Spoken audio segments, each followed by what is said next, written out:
मुझे अपना वक्तव्य रखने का अवसर दिया, उसके लिए मैं आपको तहे दिल से धन्यवाद देना चाहता हूं। आपने कम समय में, क्योंकि कल हमें नाराज़गी थी, कल पूरे दिन इंतज़ार किया और शाम अंतिम में आपने थोड़ा निराश किया, लेकिन आज उस निराशा का फल मुझे मिला ऐसा लगता है। माननीय सभापति महोदय, ये जो सप्लीमेंट्री जो बजट आया है और मूल बजट की अगर बात करें, मूल बजट पे भी सदन में चर्चा हुई, हमने भी अपनी बात रखी। मूल बजट में भी आस थी कि इस देश का जो गरीब तबका है, किसान तबका है, उनके लिए बेहतर कुछ आएगा। और सप्लीमेंट्री बजट में भी यही था कि हम इस देश का जो गरीब तबका है उसके लिए क्या कर रहे हैं। 140 करोड़ पॉपुलेशन जो है 2011 की अगर जनगणना के हिसाब से अगर बात करें, इसमें से 80% पॉपुलेशन मध्यम वर्ग या मध्यम वर्ग से नीचे गरीबी रेखा में। लेकिन इनके लिए इस बजट में कोई विशेष प्रावधान या विशेष योजना या विशेष बजट का प्रावधान नहीं हुआ। इस देश के अंदर आदिवासी बाहुल्य क्षेत्र की अगर बात करें, आदिवासी समुदाय की बात करें, 2011 की जनगणना के हिसाब से 10 करोड़ 41 लाख आदिवासी समुदाय है और आज अगर देखा जाए तो 13 से 14 करोड़ इस देश के अंदर आदिवासी समुदाय है। लेकिन इस तबके को राज्य सरकारें हो या केंद्र सरकार हो, किसी की भी सरकार हो, इस तबके को हमेशा नजरअंदाज किया जाता है। मैं आपके माध्यम से माननीय वित्त मंत्री महोदय से कहना चाहूंगा, आज भी आदिवासी बाहुल्य क्षेत्र मूलभूत सुविधाओं से वंचित है। हम बात करते हैं रोटी, कपड़ा, मकान, सड़क, शिक्षा, स्वास्थ्य।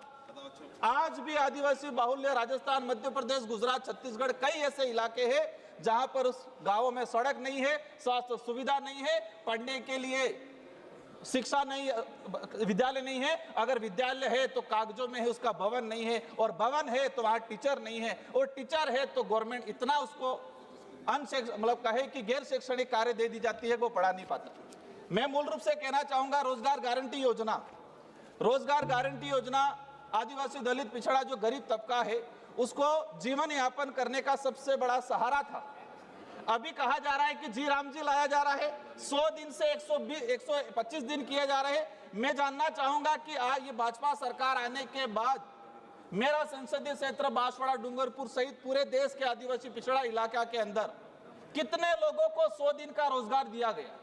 माननीय सभापति महोदय, आपको जान के आश्चर्यचकित होगा, अभी कह रहे हैं कि 100 दिन से 125 दिन कर दिया, अच्छी बात है, लेकिन हमारे इलाके में पिछले 2 से 3 साल का जो डाटा है, औसतन मजदूरी दिवस, पूरे जिले की औसतन मजदूरी दिवस बांसवाड़ा में 35 कार्य दिवस, डूंगरपुर में 25 से 27 कार्य दिवस।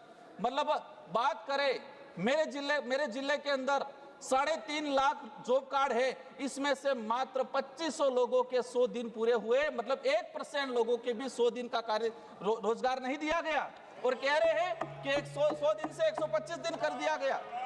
उस पूरे इलाके में रोजगार गारंटी योजना, गरीब की जो योजना थी, उसको आपने हड़पने का काम किया है। कृपया माननीय सभापति महोदय, कृपया समाप्त करें। माननीय सभापति महोदय, मैं अंतिम बात, 1-2 बात बिंदु रखना चाहूंगा।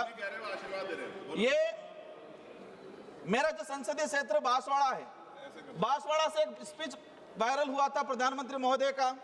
उन्होंने कहा था कि आपका मंगलसूत्र चुरा लिया जाएगा, लेकिन ये बात आज सार्थक हो रही है। उसी की सरकार की देन की वजह से सोना इतना महंगा हो गया है कि आज गरीब तबके का व्यक्ति अगर अपने बेटे बेटी का शादी करा रहा है तो उस व्यक्ति को सोने का वो मंगलसूत्र नहीं ले पा रहा है, चांदी का जेवरात नहीं ले पा रहा है। आज गांवों में जन जागरण हो रहा है कि महंगा इतना सोना हो गया, चांदी हो गया है, तो शादी ब्याह के अंदर सोना चांदी को वो इग्नोर करे। सामाजिक स्तर पे जन जागरण हो रहा है। कहा था मंगलसूत्र छीन लेंगे, और आज वो खुद छीन रहे हैं, गरीब के बेटे का, गरीब की बेटी का। माननीय सभापति महोदय, मैं कहना चाहूंगा कि ये जो गैस सिलेंडर का जो मामला है, एक गरीब को आपने हर घर गैस योजना दी, लेकिन आज जिस तरह से महंगाई बढ़ी है वो कहीं न कहीं आम जनता पे भार है, उस पर विशेष ध्यान दे। और अंतिम में मैं कहना चाहूंगा, मेरा संसदीय क्षेत्र बांसवाड़ा, डूंगरपुर, माही प्रोजेक्ट, माही जो नदी जाती है, जो मध्य प्रदेश से निकल के राजस्थान होकर गुजरात जाती है, उस इलाके से सिंचाई परियोजना के लिए लंबे समय से डिमांड चल रही है। प्रत्येक पार्टी के लोगों ने इस बात को डिमांड मांग की है, मैं भी इस मांग को पुरजोर तरीके से रखना चाहता हूं। अगर वो सिंचाई प्रोजेक्ट सैंक्शन हो जाता है इन दो मेरा संसदीय क्षेत्र के अंदर, तो जो पलायन हो रहा है गुजरात महाराष्ट्र, क्योंकि हमारे इलाके से मतलब 25 से 30% पलायन अन्य राज्यों में रोजगार के लिए परिवार सहित छोटे बच्चों सहित होता है, तो उस पलायन को रुकावट होगा।